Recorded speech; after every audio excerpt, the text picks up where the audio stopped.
Hi, you're back!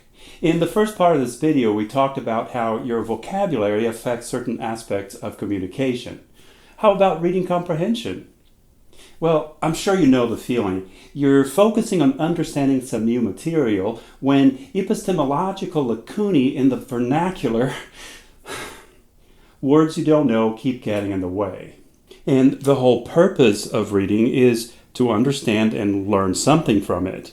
When words you don't understand keep slowing you down, how much can you actually learn? How many words would you need to know so that never happens? How many words do most people know anyway?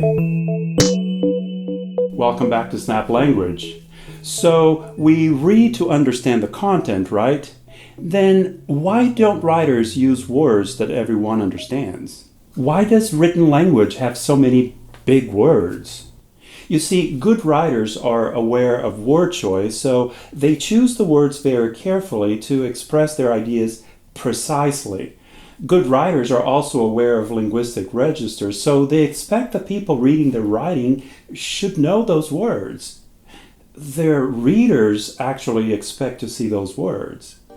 But still, if for whatever reason you can't understand the words, vocabulary becomes a problem. So what's the solution? Well, ironically, read. Reading helps you learn vocabulary. People who read a lot have good vocabulary because they read a lot. So they're exposed to vocabulary words that you don't hear or use every day. And what should you read? Read about everything. When you read about music, you learn vocabulary related to music. When you read a lot about history or pop culture, you will learn vocabulary that appear in those areas or subjects. Also, when you read in different sources, such as blogs, magazines, journal articles, and so on, you learn vocabulary that tends to appear in that type of publications. Reading a variety of materials gives you the opportunity to see a wide range of specific vocabulary words.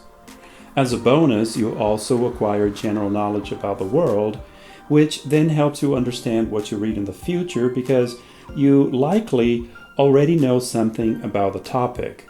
And simply taking an interest in words helps too. Just paying attention to new things, anything, makes you more likely to notice and learn them. Be careful though. Don't obsess about vocabulary, especially when your purpose for reading is to understand and learn the content. There's a time to learn content and a time to learn vocabulary. Don't try to do both at the same time.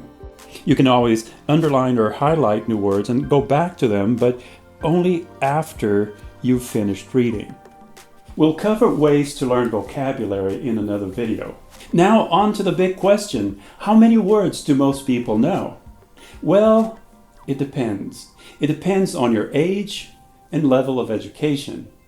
In an old study, developmental psychologists Betty Hart and Todd Risley found that by age 3, children already knew at least 500 words, but children whose caregivers had the opportunity to talk to them a lot learned as many as 1,100 words. A native speaker of English knows about 12,000 unique words in their freshman year in college. By the time they graduate, they know an average of about 17,000 unique words. Whoa, if you do the math, you learn over 5,000 words in college. On average, that's over 1,000 words a year. You may have guessed one of the reasons you learn that many words in college is you're required to read a lot.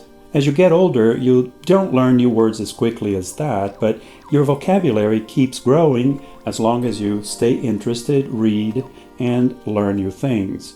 So, an educated adult native speaker of English might know between 30,000 and 40,000 words.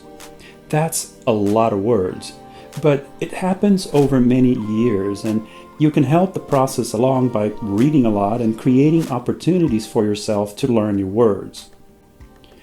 Would you like to estimate the size of your vocabulary? Visit the Test Your Vocabulary website. Take their test and let us know in the comments what your score was.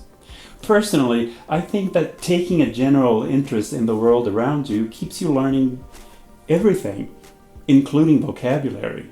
I think it's about balance, reading all sorts of things from textbooks and comic books to journal articles and social media publications, reading to learn and reading for fun, watching good documentaries, movies, plays. It's about being connected, engaging yourself in all that's out there, and creating for yourself a balanced exposure to the language in different areas and different linguistic registers. But no matter how many words you know, there are hundreds of thousands of words in the English language, so you'll always end up running into words you don't know. In upcoming videos, we'll go over ways that you can use context clues to figure out the meaning of words without interrupting your reading or learning. In the meantime, be part of our community of learners and share your experience in the comments. Besides reading a lot, how do you learn vocabulary? How do you think developing good vocabulary can be a personal and professional advantage for you out there?